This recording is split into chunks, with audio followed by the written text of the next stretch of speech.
This is episode 74 with Joshua B. Lee. Welcome to Spot On Insurance. Join us each week as we speak to insurance professionals, attorneys, regulators, and compliance specialists on topics ranging from improving your agency to staying on the right side of the law. Subscribe and stay informed on the effects of new trends and disruptive emerging technologies on your businesses and your industry. Hi, I'm Ted Tavares. And this is Arlene Tavares. Today, we will be exploring marketing and conversion-focused transformations through the power of LinkedIn and social selling. Our guest, Joshua B. Lee, is the CEO of Standout Authority. Over the last decade, Joshua has managed north of $100 million in ad spending and controlled over 30 trillion online impressions. Josh, my friend, welcome to Spot On Insurance. Thank you, Ted. I appreciate it. I'm excited to be here today. Josh, we met in Puerto Rico at the Mastermind a few months ago. I was at the Hustle and Scale with our friend Dr. Mark Wade. Yeah. Then a few weeks later, we met again. Now, when we see you, Austin? Oh, yes, sir. That's where it was, here in my hometown. Yeah. Well, very close to our office in Groesbeck, Texas. Over the last decade, you've managed, what? North of $100 million in ad spending? Oh, yeah. I've done that in my career.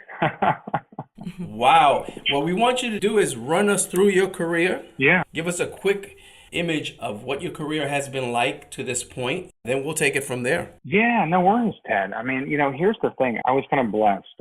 I hit some of the early pieces. My mom always told me I was blessed on a lucky star. I think maybe it is kind of, was able to see around the curve a little bit. But, coming out of college, I started out being one of the youngest corporate account executives for an old company called GTE Wireless, which ended up turning into Singular, then all kind of other things. But from there, I remember it.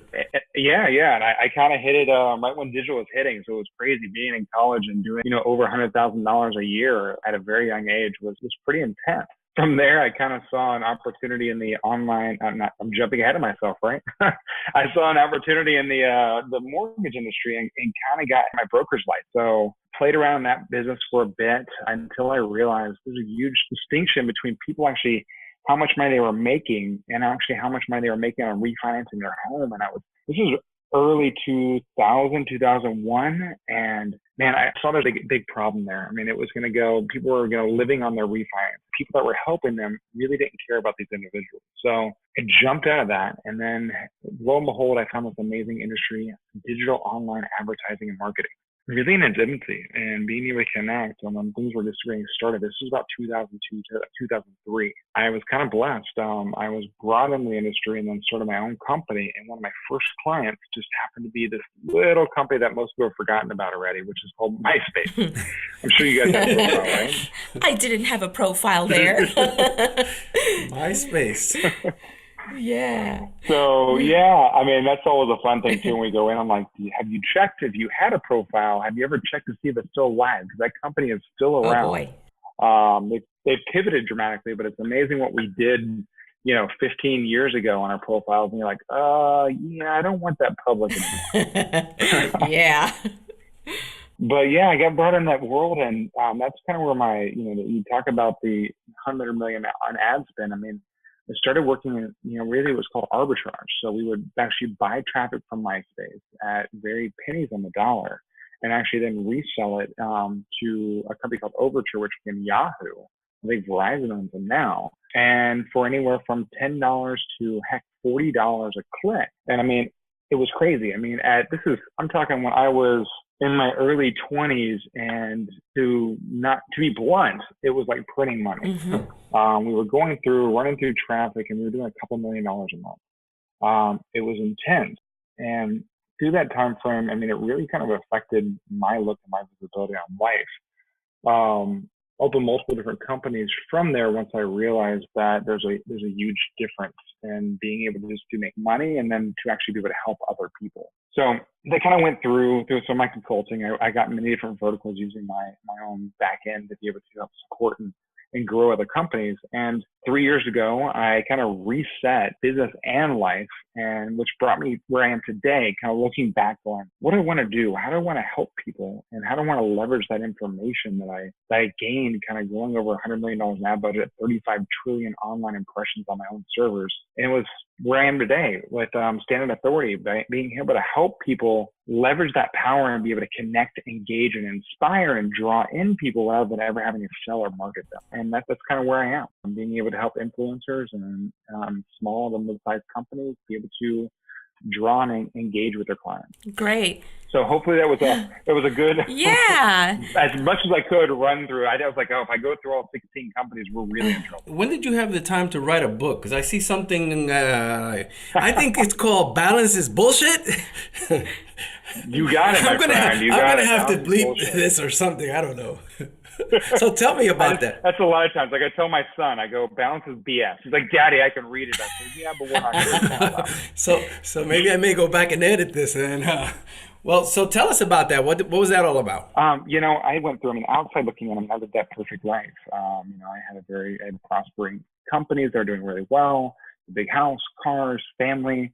But internally, honestly, it was a lonely road. I was very stressed, overwhelmed. My relationships weren't as well as I would like. And, I kind of look back, and when most people see me as most successful, in this industry, in this world, I should say, most people see that as, they base your success on your income. And I look at that time in my life and I go, wow, I was 30 pounds heavier than I ever was in my entire life. My relationships were very monetary because, again, based on the money I was spending, the relationships were there to support me, just be there because I had additional money. And I had no vision about where I was going. I just knew where I was at. And my entire world was just my business.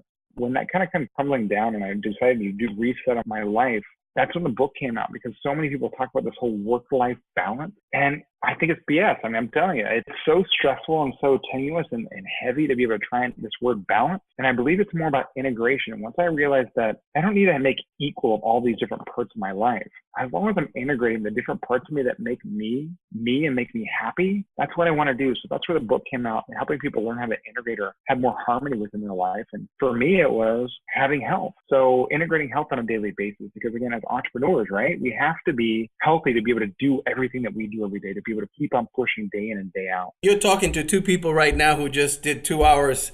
She just finished an hour of exercise for this interview, and I just did 2 hours this morning, and we'll do yoga because we understand integration. We understand how important that is to be whole. Again, you may be right. It's not about balance. You've got to integrate it into what you do. Because then we as individuals, we kind of like put so much pressure on us. Oh, we didn't do that. Well, what if you just did one push-up? At least you integrated that into your life today because you made the effort. And be happy with that effort. It's, rather than going, oh man, I worked hard today and I didn't get the rest of my stuff done. Well, you know what? It takes 2 seconds to do one push-up, or send one text message, say, hey, you crossed my mind today on the relationship side, or, to kind of think about where you're going compared to just where you're at. All these things can be integrated, but they don't always have to be equal every single day of your life. And that's kind of what I liked about you, is being able to sit down and have these conversations about bullshit. Because that's what it is. Yeah, we definitely got to spend a lot of time talking about things that you mention in the book, talking about relationships and just, being successful in all areas. But Josh, one of the reasons Ted and I began this podcast is to bring our insurance professionals high-level knowledge that's going to just enhance their expertise, strengthen their skills, and grow their incomes. Because in the long run, when our insurance professionals do well, it's great for our entire industry.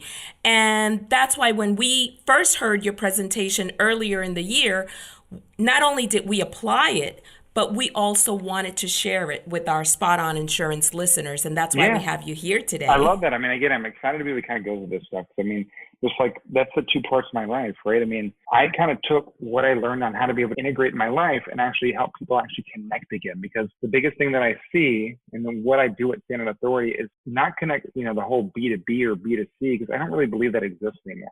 I don't think it ever existed. This is what we said to ourselves when we were doing this marketing and trying to make money. I think it's all H to H. Because every company is run by another human being, and we've forgotten to be able to treat others as human beings rather than another digital asset or a sale. And to be able to draw them in is what we really do, to be able to help our clients really be able to leverage that and increase their income and feel good about it every single day. Well, no matter what, business should be focused on service. Right. and service is actually helping others. Somewhere along the line, whether it's with money or whatever, that Right. part of it gets lost. And I think that you're correct.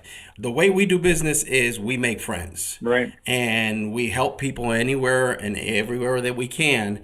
And from that, business will arrive. We do what we love to do, and it's not anything forced. It's something that we do from the goodness of our heart to help people. If something comes out of it, wonderful. Right. Right. So, Josh, you mentioned MySpace, how you first got into marketing through MySpace. What led you into the road of LinkedIn marketing? So, throughout my entire career over the last decade or so, I mean, it was one of the biggest things that I saw, which was there's a huge difference between actually traffic and conversions or engagement within user. It was just a whole bunch of traffic. And when I say traffic, it's like, who cares if people go and visit your site? That's great for branding if you kind of need that. But branding doesn't always pay the bills. It allows you, to influence and help be able to move a company forward. But after a while, you don't just need branding. You need to be able to have those sales and conversions. And LinkedIn was a platform that I truly thought was underutilized. So many business professionals on there. I mean, I don't know if you guys know this or not, but I mean, with LinkedIn, Microsoft purchased them last year for $26.4 billion cash, the largest cash purchase. And they've got over 500 million, professionals that are, I think it's over 550 now million, because they're growing by two people. People are signing up for LinkedIn every second right now. I mean, that's huge. I mean, we're talking about over 40 million decision makers are on one platform.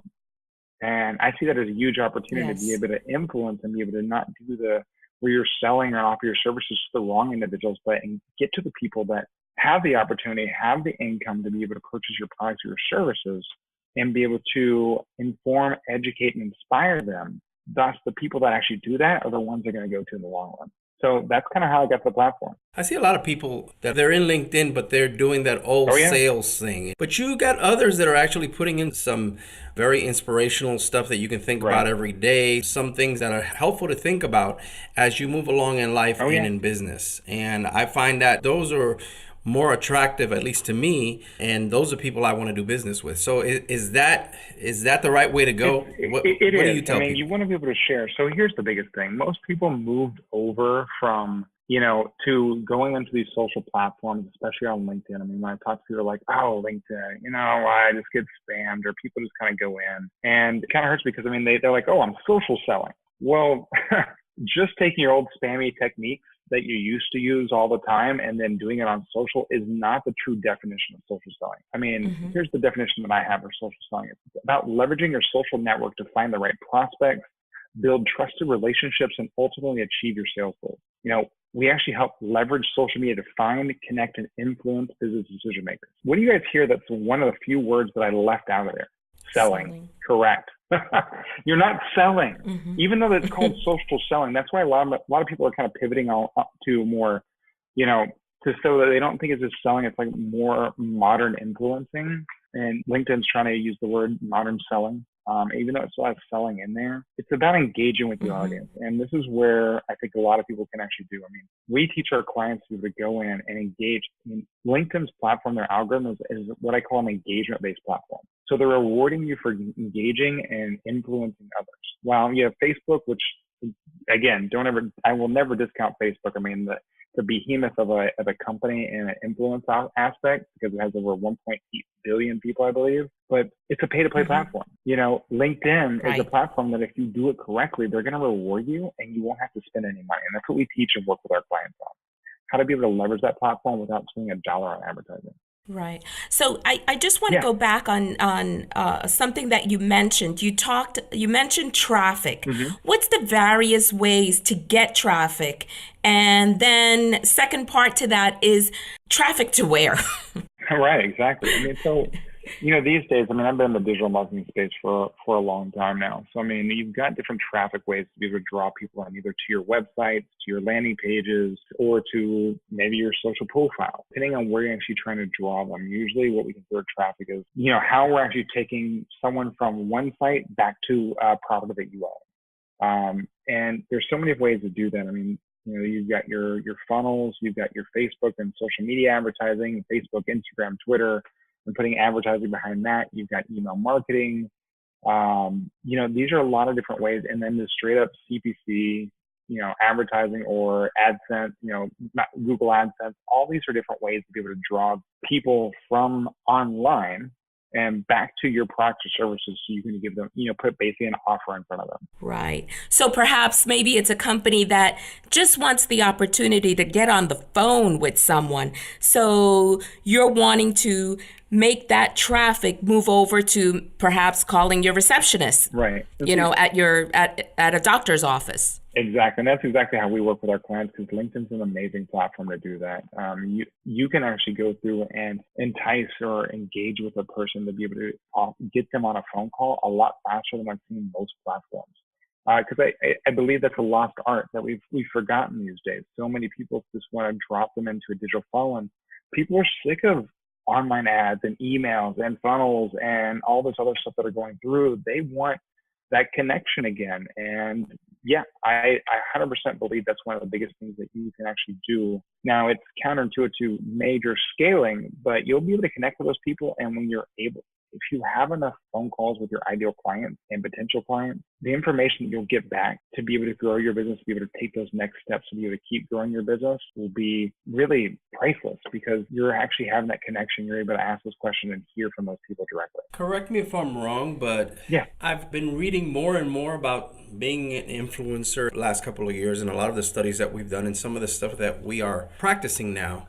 Mm-hmm. And the formula for us that you use it almost as a mantra is give 80% to receive 20. 100%. I agree with you, Ted. Yeah. Yeah, which is a formula for where that puts you on the side where you are actually giving information, giving knowledge. And when you do ask for something, I find that there's people coming to me, to our business on a regular basis as a result of us just simply trying to help others and share that knowledge. Right. So when we do ask for that 20% or even 10%, you have a lot better, let's say, buy-in. Right. But it comes in a lot cleaner. You didn't bother somebody 30 or 40 times. You didn't send them 40 or 50 emails to try to sell them something. It's something that they do from the bottom of their heart because they know that you're here for them and you're going to give them that information that they need. And you're more of a giver than a taker. Right. I mean, that's the whole thing, right? I mean, your LTV or your lifetime value of a client, it is multiplied by that when they actually feel that they're part of your process and you've been part of the journey together, rather than just selling them right out the gate. So many companies I see, and I'm sure you guys see this too. I mean, I hear from all the time, like, I don't want to give away my quote unquote IP.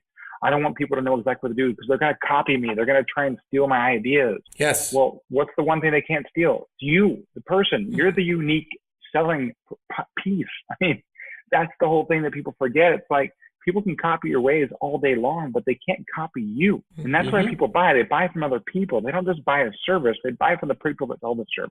Right. So Josh, tell us, what does your typical client look like? So most of the clients that we're working with, I mean, I'm just going to be straight up with you guys first.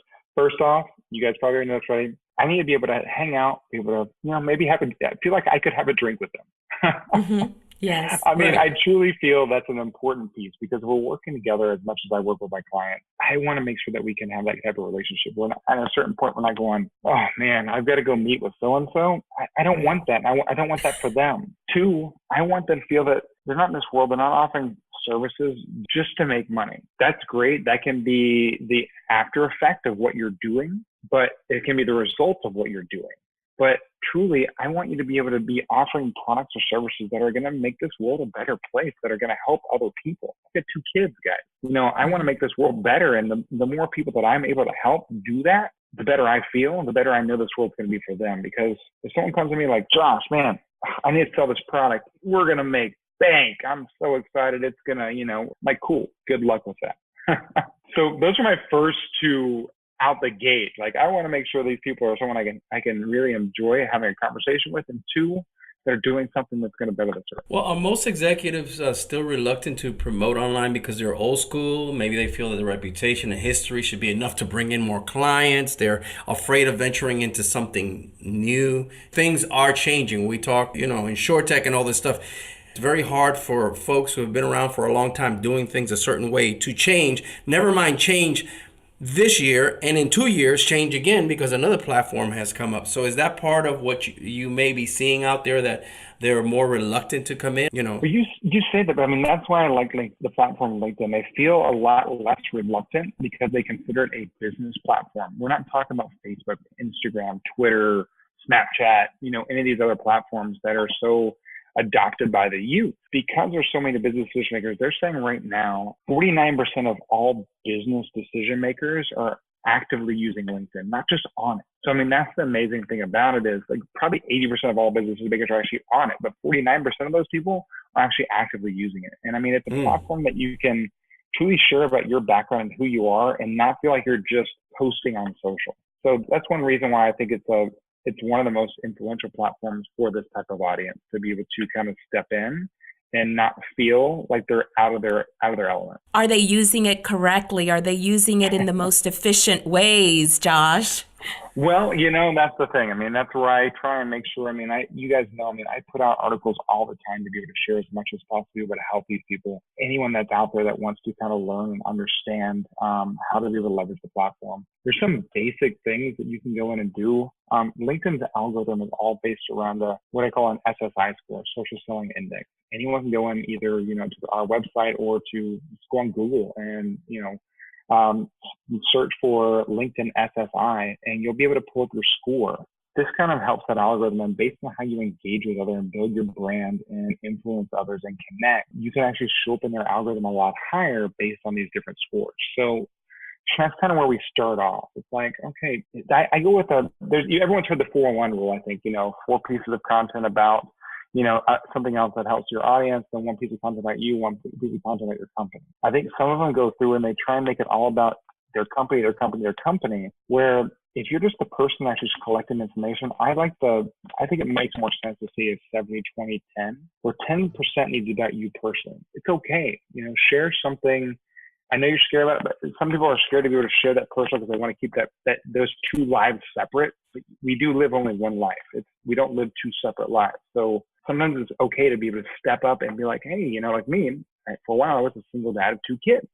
You can incorporate a very small piece of that within your content that you're sharing to connect with other like-minded and like life individuals. 20% about your company, about what you do, some of the things that you can actually help people with and give value adds. And then the other 70% of what you're posting truly should be what's informative and educational for your target audience that you've gathered around the world. Because again, it doesn't matter that if it's your content or not, you're still the place that they actually consume this information from. And you're going to be the one they go to once they realize the problem or issue or the solution that you're providing. Spot On is sponsored by Insurance Licensing Services of America. Need help with corporate name changes, annual returns, or surplus lines tax filings? Feeling overwhelmed? If you're looking for experts in regulatory compliance, you've come to the right place. ILSA provides the industry with over 50 services. To learn more about the company and how they can help, visit ilsainc.com. Our circle of professionals who are listening right now, some of them just came in, they're brand new to LinkedIn. What should they make sure that they do immediately? What do you think is really, really important that they should be at the top of their game, whether it be about their bio page, about some things that you can share with them right now that, hey, you guys, this is a must. Do this because it is going to help you. What are maybe 5 things, maybe 10 things? I'm going to give you some stuff right here, Seth. So, this is gold because I truly believe, you guys heard me earlier say Microsoft purchased LinkedIn last year. They're going to be incorporating in all their products. So top notch, right out the gate, profile. It's the tip of your spear, so to speak. It's the tip of your funnel. Because if you're doing what I teach my clients to do, your profile will do all the selling where you'll never have to. And then they never feel like, no one ever you actually brought in ever feels like they're sold. First, professional photograph. Put a picture up there. You got a LinkedIn profile, you don't have a picture, one that shows someone else that you're not even using the platform at all. So you just have everything. Take a picture, not the same kind of picture you put on Facebook or Instagram or Twitter, and make a professional photo on there. Number 2, it's your title. We're talking about the things that people see you first impression. Everyone wants to go in and put CEO or founder or director or VP or sales rep, whatever it might be. What's great, you're just getting lost in the mix. You need to make sure, we had this conversation, right? About what can you do? What do you do for them? So your title needs to represent its customer focus. What can you do for them? Because once they get to your profile, they can see what you are within your company. But that first thing, you're going to step out. They're going to go through and whatever they're searching for, the keyword you pop on, and they see, I help you do X to achieve Y. And they're going, wow, that's exactly what I need. They're not looking for, I need a CEO or I need a VP. They need to know what you do for them. And that's what will draw them in. Exactly. So for example, in our industry, it would be like, get rid of the VP or hide it somewhere else, Yeah. Put it down below, but put something like, I'm your go-to person to place hard to place insurance risk in the aviation industry for insurance, so something like that. What is it that you can accomplish? Exactly. So basically up front, tell them who you are, what you do right there. Exactly. So you got this fine picture in there of you that gives an impression of who you are. Yeah.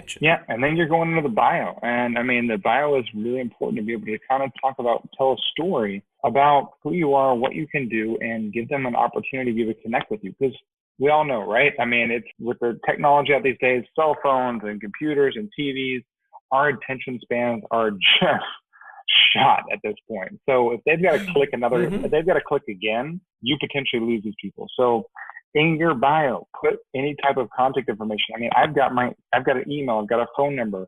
Now, I don't have my direct phone number. I do have it. My phone number goes through a Google Voice, so it can go directly to a voicemail to be able to connect with me and leave me a message. Because, there's spammers out there, right? So we don't want them going through and just calling you all the time. But put a phone number. I actually even have a link to my Google Bookings, or you might have Calendar or whatever, right in there to be able to grab 15 minutes with me anytime you want. So they don't have to go searching for that information, because this is where they're going next. They're looking at your picture. Boom, they're looking at what you can do for them. Boom, now they want a little bit more of a storyline about how you can help them and what you've done to be able to achieve the authority that you have to be able to help them. So that's one of the top three. Now, that's just on your profile side. And I think, good stuff. Yeah, we've had that conversation, and these are easy to do. Now, the next thing, I really want to make sure I go over is the daily posting. Remember I talked about the algorithm, right? Yes. Right. It's all about the algorithm. We've had this conversation. I know, Ted, you told me that you saw your search and your connections go up by doing these 4 things. So I want to make sure I share it with the audience, right? Absolutely. Yes. Right. So here it is. All right. So this will take you less than, really 5 to 10 minutes, guys. But truly, you want to make sure, there's 4 things. You want to do 1 post a day that gives value to your ideal audience or client. You want to reshare someone else's posts that, again, is either an influencer of your marketplace or is giving value to your audience that they can actually gain value from. You want to comment on another person's post that's either your ideal client or an influencer, and at the same time, like someone else's post. Again, that's either a client or an influencer. Now, these are 4 different posts, but if you do that every single day, that SSI score that I told you guys about will skyrocket up, and it will increase your visibility, because, people I've worked with, Ted, I know you and I talked about it a little bit. I can't remember the exact numbers, but your visibility from what you're getting shown in search results on a weekly basis. I've had some of my clients go from it's showing up 50 times a week to now they're showing up by just doing these 4 simple steps every single day, anywhere from 500 to 1,000 times a week in search results. Yeah, our search results have been unbelievable. But, again, it comes back to giving. Right. Is what I hear in these 4 things. I hear giving and sharing, basically. Right. No selling. I haven't sold anyone. They all fall into that area. There you are, giving and sharing. And it's stuff that you feel, it's material that you feel it's going to be helpful for those people who you do business with, those people that look at your page. It's not something that's going to sell them to you. It's something that, hey, this might be helpful to you. Right. That's the whole piece, right? You want to be able to give value, and it's engaging. These aren't tricks to be able to, get you your more sales, go right away, and something you have to, like you talked about earlier, Ted, you said, well, these are things you have to change every year, every 2 years, because it doesn't work. These are just truly valuable ways to communicate with others, no matter what platform, that you will never have to change. If you do these things that we're talking about, no matter what platform, it's not another trick. It's not just a tip or a quick tool that gets you somewhere. It's a way of doing business that will stand the test of time. Absolutely. And like you said, I mean, the entry cost is extremely low to be able to promote on LinkedIn. So that's such valuable information that you just shared with us. But one of the things is, you talked about updating your profiles, the Right. 4 things that you should do daily. But that's great. And I mean, it's things that Ted and I have started to do, taking that 5 to 10 minutes every day. Right. But what about if your network, you only have like 238 connections on LinkedIn? Right. You just don't have the time to grow that network and perhaps post an article, you want to. Right. Is that stuff that you guys help them with help people We with? do. We do it all the time. I mean, we have where we actually work with them, work with you. I mean, with you, for you, so to speak, because here's the thing. I mean, no matter what we do, we always work with our clients because I haven't lived your life. I haven't run your company. So we always have to work with our different clients to be able to understand their stories and their opportunities to help them share that information. But that's the biggest thing. I mean, think about this. If you have any clients that you've worked and bought your products or services, they're probably on LinkedIn. There are ways that you can go in and be able to import and be able to increase your connections really quickly, either by importing those contacts into LinkedIn and connecting with them on that platform, or sending an email and saying, hey, I really want to be able to have a longer, deeper conversation. I'm sharing more information than ever before on a powerful platform. You probably heard about it, LinkedIn. Here's my profile. I'd love to be able to connect with you guys. And it's amazing. You can be able to start doing that. And as you post, especially people that have used your product or services, they're going to be your best advocates, right? I mean, so you've got these cheerleaders you're inviting into your world to be able to help be able to talk about the things that you're sharing and giving every single day on that platform. Right, absolutely. So just an example to drill it down for our insurance professionals, it's like perhaps, you've been in business for 10, 15 years, own an insurance agency. You've been serving your clients for all that time.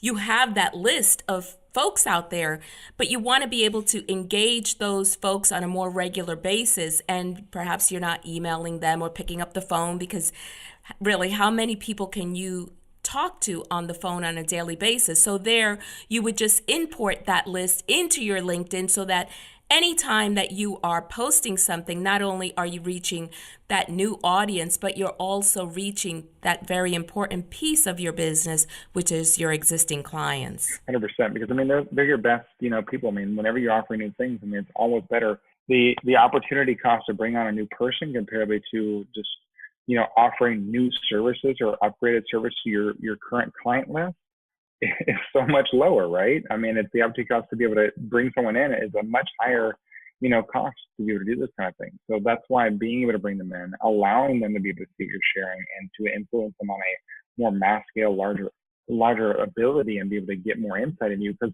I mean, guys, we've all been around, right? I remember when email first came out and it was like, wow, exciting. I couldn't wait till I got my next email. Now I go, oh my, I wait as long as possible. Both of you guys know, I mean, I don't touch, computer, email, social, TV, anything till 9 a.m. I wake up at 5:30. Right. And I mean, it's not like I'm excited to wait to open up, see how many emails I have going. I mean, that's how the rest of the world is. Well, yeah, because it numbers in the hundreds Right. at times. So you go in there and it's just scary. How do you get to them? And then, when you look at all the different platforms, I can go to WhatsApp and Right. there's 5 or 6 different areas where people are getting in touch with us and where there are groups chatting. And yes, they're important, but when you see 200 Right. or 300, I'll give you an example. We own Teslas and we're in a Tesla group here, Right. and it's been growing in Puerto Rico. And there's now like 70 people on this Tesla WhatsApp chat for Puerto Rico. You go in there, you miss a day or two. And it's screens and screens of conversation that there is no way. The best thing that you can do at that point is just click it and move on and say, well, I'll catch you the next time. Yeah. Well, I'm going to have you guys beat because, of course, when, now we have all those notifications just sitting on our smartphones, right? Right. And recently, probably about 2 months ago, this actually caused me to take action and finally clean this monstrosity up. But my two great friends, Krista Burns and Kate Erickson, they looked at my phone one day and They were like, Arlene, what the heck? You have 14,000 emails. What is this? Oh, Arlene, I'm glad I didn't look at your phone. Yeah. And they're like, doesn't that just drive you bonkers? And yes, it was worrisome, whatever. Anyway, it prompted me to take like the next couple of plane rides that I had. I cleaned it up, and I think I'm down to like, I don't know, like something magical, like 379 emails. So that's like amazing. Yeah. Yeah, but the point of it all is that we are being hit in all these platforms. That Tesla one that I was talking about is just one out of like 10 different chats, and some of them are extensive. And then you've got emails, then you've got LinkedIn. So it is a lot to pay attention to. It is. And I mean, that's where social listening comes in as well, where you're trying to reach out to clients and figure out what platforms they like to use or where they want to be engaged. Uh-huh. You know, and that's why it's so important that you have to always choose the platform that's best for your clients or where your audience is. Right. And that's why, going through this stuff, I mean, I truly understand that, I like LinkedIn just because of the fact, I mean, Facebook and some of these other platforms, we're going to be able to get information, but a lot of times we're there and they're built to quote unquote waste time. LinkedIn, you're going to use LinkedIn because you're looking to enhance something about either your life or your business, or to be able to find something about what's going on. It is a business platform. So people are going in there where you have Facebook, long format videos that are like, they want you to do about 10 minutes. Your ideal video on LinkedIn, which is again, native video on LinkedIn, another big push. They're putting a ton of money behind it. Should be no more than a minute, because people want to get that information they're looking for, be able to and make a decision and be able to move forward or move on. One of the two. They're not there to be able to have you take their time all day. Yes. Mm-hmm. Mm-hmm. You got to be cognizant of people's time. Right. We seldom ever go beyond a minute on any video, and most of them are about 15 seconds. Right. It's more letting you know exactly what's going on and directing you to where to go. Now, with the rapid platform enhancement, can you share some developments we may see in the future with LinkedIn? Anything that you see coming down the pike that's going to be helpful? Well, here's one of those things, and I just put an article on it recently. I mean, we all have the business cards. Well, LinkedIn put out two right currently. A lot of people don't realize that there's two different things. So remember the old QR code? Yes. It kind of made a little. Old? It kind of made a scene. Wait. What do you mean? Oh, we're still using it. What? Well, it didn't. It's moved on. It didn't do as well as they had hoped. People had to have the QR, reader, all that kind of stuff. Well, LinkedIn's trying to really bring that back in again. And so when you're at a meeting, you're hanging out, and they want to build that not just online communication and connection, but offline as well. So now your LinkedIn app, you can actually pull up, a QR code and be able to share it with the person on their LinkedIn very quickly. And now you're all already connected on LinkedIn. They've got another feature, which is using Bluetooth, where rather than based on a mile or two radius with line of sight, you can connect with and see what other people who are in the room and be able to connect with them there by just opening these different pieces up. They're trying to not only connect you online, but be that offline connection as well, that human interaction. I keep on telling you guys enough. I mean, they believe in engagement. This is why they've done so well. They believe in true, honest engagement, and they reward you for it. So that's why they're trying to be able to not only influence you to do that online, but offline as well. And I mean, with Microsoft coming in and with Satya and what he's got planned just overall for Microsoft, I mean, this company, that information, this is why your profiles is so important. It's going to be incorporated in all different aspects. You're going to see that when you look at Skype. You're going to look at when you're going through your Office 365 email or Outlook, whatever you want to use, and you highlight. You're going to be able to see org charts and see different information about people. So realize this is where it's going. That information is valuable, and they're going to be trying to make sure that it's shared across all their platforms. Yeah. Josh, you actually showed me how to use that Bluetooth feature several months ago, and you don't know how many people I have had the opportunity to share that with at conferences, and they were like, whoa, it's fun, right? We didn't know it existed. Yeah. So just to take our listeners back to that, that's the Bluetooth feature. You have to have your Bluetooth on, and if you go into your LinkedIn profile, you just click on the button that says network, and you'll see it come up on the center of the top of the screen. Yep. And you're able to see everyone around you. Usually it's someone that you're meeting with right at that moment at the conference, and you're able to connect so easily within just like half a second. It's so cool. I love that feature, and I thank you, Josh, for sharing that with me. It's that extra little thing, right? It's that unique. And when you're able to show someone on something new and different that actually brings value or cuts out some of the steps, it gives you a whole nother topic to talk about rather than having to talk about, you always want to bring up topics that actually allow you guys to be able to connect in, not always talking about yourself. So that's a whole nother feature that just opens up an amazing conversation. So Josh, I'm mining for gold. I'm still mining for gold here for our listeners. I'll give you as much as you want. Just to share with our listeners, have been utilizing a lot of the things that he's mentioning here, and they have been extremely helpful for us on LinkedIn. This QR code a few minutes ago, that was phenomenal. I've shared it with other people. Well, I'm going to pull back the curtain real quick and give you, there's one more piece that, we do with our clients. And I mean, this is what is all the money in the world. This is the gold right here, guys. So we've talked about the engagement, right? Right. Well, how do you actually leverage an engagement engine? Well, you engage. So, and this doesn't matter what platform, but this LinkedIn especially, this is what we go through and do. When you do these posts, these daily posts, when you're doing articles, you try and post an article a week if you can. The people that I don't care how many views you get. I mean, that's great. We can help our clients get 50,000 views on an article. But what I care about are the people that like, comment, and share because they've shown activity. They've shown an interest because they didn't just look at something, consume it, and move on. Believe me, if you just want to be able to consume information and move on, Google's amazing. You can just go there, Google all day. You can lose your entire weeks just Googling information. But we don't need those type of people, right? We want those engaged buyers, those engaged people. So when they like, comment, and share, take 2 seconds and reach out to them. Be like, you know what? I just want to personally thank you for reading, sharing, commenting, whatever it is, article, post, and just reach out to people to connect, draw them in. So that's the first step of being able to leverage this engagement engine. Because I told you, I teach my clients how to never spend $1 on advertising on LinkedIn. And it's one of the most expensive advertising platforms out there. Mm-hmm. So that's just the first part. You bring them into your world. At that point in time, they've liked our comment. They liked our content. We've now thanked them for liking our content. And then at the same point, next thing you know, they're in our world. They're seeing our sharing. I then kind of go a next step further with the right individuals, and now I'm going to endorse them on their profile. There's endorsements on LinkedIn. Now I've complimented and really endorse them basically for what they do. And that point in time, a lot of times they will actually, the ones that engage back and say, hey, thank you so much for endorsing me for social selling or LinkedIn marketing or insurance, whatever it might be. This is your next opportunity to be able to connect with them. Now you've had multiple different engagements with them without ever selling them. You say, of course, my pleasure. And you have now the opportunity to be able to ask them a question about them. Everyone loves to be able to talk about themselves. Hey, I'd love to be able to find out more about you. Do you have like 15 minutes to be able to, tell me what you got going on these days? You get these people on a phone call. That's how quick it can work in the ideal situation when you do these things every single day in and day out. And we all know when you get someone on a phone call and you're talking about them, they're going to tell you exactly what they need and how you can be able to help them. And if you can't, at the end of it, they're going to ask you about what you do. And if you can't help them, they'll probably know someone that you can. At the end of it, if neither one of you can help each other, you just made a friend. 100%.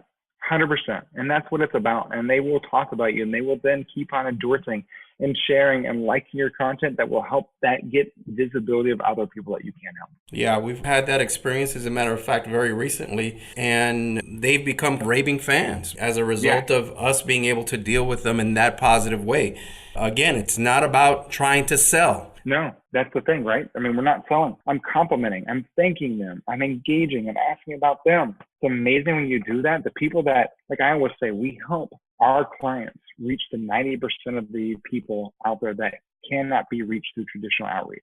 And I mean, because what we're doing, these high-end users, these high-level individuals that don't want to get an email, that if you try and call, you're going to get a hold of their secretary. Because you're doing this, it's amazing how to be able to get around all that and be able to get on a conversation right away with them and be able to get right to making a friend and potentially an opportunity down the line. You've had quite a career. And when you look at people who are coming into insurance, there's a lot of things that insurance touches upon outside of this industry. What do you think is some advice that you can give people coming into any job at this point, to any industry at this point, that would be helpful? That you think, hey, this is something you need to do. This is not something you need to prepare yourself for, because this is some advice that'll work for you no matter what industry you're in. Here's the biggest thing, right? I mean, no matter what, someone always would love to be where you're at. And you have life experiences that they don't have, an insight into a world that they can be able to help them. I always tell people, don't ever forget that. If you actually take that and understand that there's always someone that would love to be where you're at, even if it's, let's say it's the manager at Walmart or McDonald's, someone would love to be able to be in that position, and to be able to share that with them on how you got there will draw them in. So that's the one biggest thing. No matter, if you're in the insurance industry or what industry you're at, always take heed of what you've achieved and appreciate that, and allow others to be able to learn and engage and educate from that knowledge. And that's the biggest thing. I mean, if you take time out to share that information, you'll really affect this world amazing. And I guarantee you on the backside of it, the money will come. Just don't make it your priority. Yes. Join us next week to check out the state of insurance in Africa. Our guest is Ope Oshemi, the visionary of InsurTechAfrica.org, an initiative to innovate, invent, collaborate, and transform the continent's insurtech space. That's episode 75, right here on Spot On Insurance. Amazing information that you've shared with us today, Josh. Thank you so much. Now, tell our audience, please, how can they reach out to you? How do they connect with you? No worries. Well, you guys, of course, can always find me on LinkedIn. It's Joshua B. Lee. Pretty much any of the social pieces are on there. You can always look at it. Usually it's the Joshua B. Lee, and most of the social, Facebook, Instagram, Twitter, any of those things. I try and share as much information as possible, but always feel free to jump into my website as well at standoutauthority.com. And again, as you heard on my LinkedIn, I've got my email on there. I've got a phone number. You can book 15 minutes with me. So I make it as easy as possible to be able to have a conversation with anyone that's up to be able to learn. Perfect. Yeah. So if you need to update your profile, if you just need help, you want to have Josh and his team help you out a little bit with connecting a little bit more efficiently on LinkedIn, check out Josh on his LinkedIn page. That's Joshua B. Lee on LinkedIn. You got it. And all of his connection information is on there on his profile. Thank you so much, Josh. Of course. Thank you, guys. I really appreciate it. Visit SpotOnInsurance.com, where you'll discover an ever-growing library of podcasts, videos, articles, and online tools by professionals for professionals to enhance your insurance education. By the way, that's where you'll also find our podcast notes and bonus resources. Please don't forget to click the iTunes link to rate and review, and let others know what you think of Spot On Insurance. Thank you for joining us, and we'll catch you next week.